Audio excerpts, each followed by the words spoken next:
Hey guys, wanted to go ahead and do a re-review of the Crinacle Zero Red. And the reason why I want to re-review this is because this was actually, the first one I did was a long time ago. It was actually one of the very first reviews I did. And I don't think I understood the concept of like, whoa, well, there's a bunch of ear tips. You should try different ear tips and see what works for you. And second of all, like, oh, if these ear tips don't work and they suck, well, you should just use other types of ear tips and maybe you might find something that works for you. I didn't have that concept back then. I think back then I'm just like, well, that looks good. And I think that was it. Yeah, so I'm going to kind of give you my 2 cents regarding the Crinacle Zero Red and go from there. All right, so first things first, I want to go and put some notes on the screen. Please note that whatever is in the notes is actually a little bit different from what's in the video, and to go from there.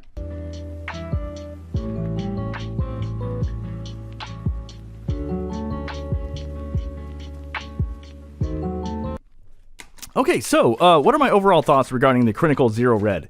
Dude, honestly, if I'm being dead honest, this actually feels like a direct upgrade from the Crinacle Sound Notes Zero V2, like a direct upgrade, like all across the board.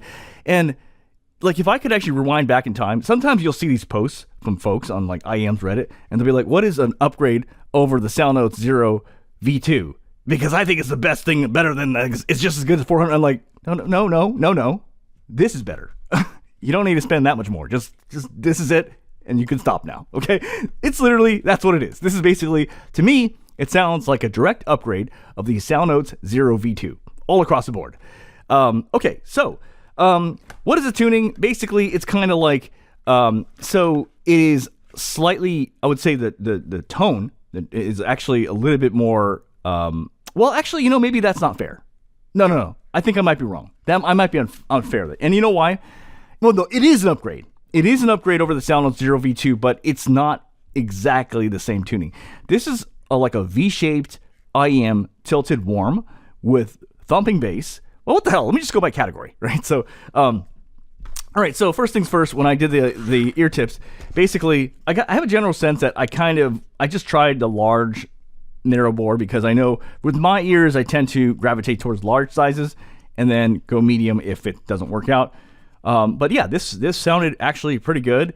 And my overall thoughts regarding the Sound Notes, the Zero Red is much more positive this time. I think I have a better, maybe I just chose the wrong ear tips last time and I just was like, oh, it sucks. But it's actually not that bad. It's actually, dare I say it, like pretty damn good. So let's go over it. So bass, I'm going to give this puppy a grade of A. The bass is heckin' good. It's full, it's punchy.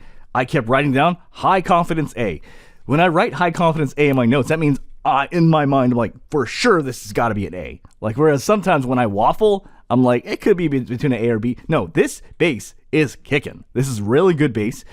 The sub bass in the background, I'm going to say, is actually above correct. So it gives you a little bit more than you want, but it's good. It's really well done.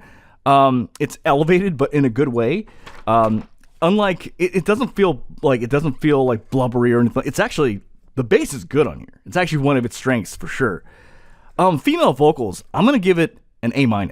It's actually really quite good. There are times, and I can kind of hear it, and it kind of makes sense where my old review, what I was trying to say, is that female singers that should sound airier, that airiness is sometimes gone. You know what I mean? But for the most part, I would say like 90% of the female tracks, they sound pretty damn good. It sounds nice and full. It doesn't sound plasticky. It doesn't sound thin. It doesn't sound grainy. It's full. It's clear. It's lush. It's good. But I'm giving it an A- because it's not quite as good as some of the A ones I've listed. And at times, you do lose some of the airiness when it comes to female vocals. Male vocals, I'm going to go ahead and list this as a B to B-. And that's kind of weird, actually, because usually, but not always, but usually, bass-heavy IEMs tend to do better on male vocals, what I've usually seen. And in this case, it's the other way around, where the female vocals are much better here. So here, it's, at this point, I'm kind of like I checked Chris's voice, he sounded slightly thin, but then I checked I checked my voice by basically using a microphone and monitoring myself and checking my voice and how I sound, and I sound pretty damn good. I like the way I sound. And then I went through and I listened to a bunch of recordings of myself, and I'm like, does that sound like me? And I'm like, yes, but it sounds like kind of slightly bassier, but it's kind of that sounds like me, right? So it's pretty faithful to the source. And I know my voice better than anybody on the planet. Like, I just listened to a whole bunch of recordings of myself, and I'm like, yeah, that sounds like me, but slightly bassier. And when I checked, like I would say, Justin's voice. Yeah, Justin's voice was a little thinner and nasal, but Chris's voice sounded good. So I was like, I wasn't sure what to do. I'm like, I knew for sure is like a B or a B minus, right? Definitely not a C, and definitely not an A, because it definitely has some flaws, because Justin doesn't sound as good. He's a little thin and a little nasal.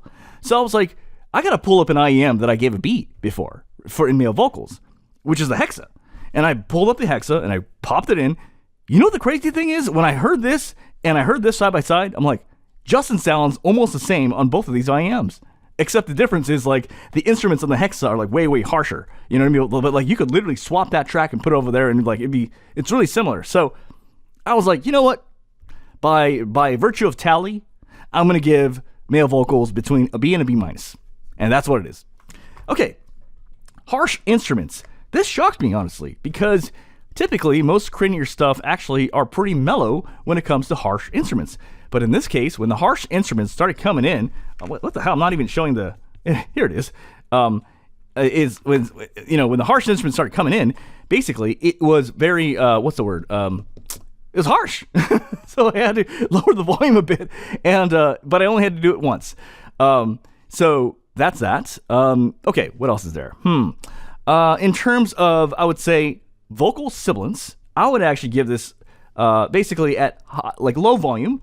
I mean, regular volume, you're getting low sibilance, but at higher volume, you're definitely getting medium sibilance on this thing. So it definitely has some medium sibilance on here.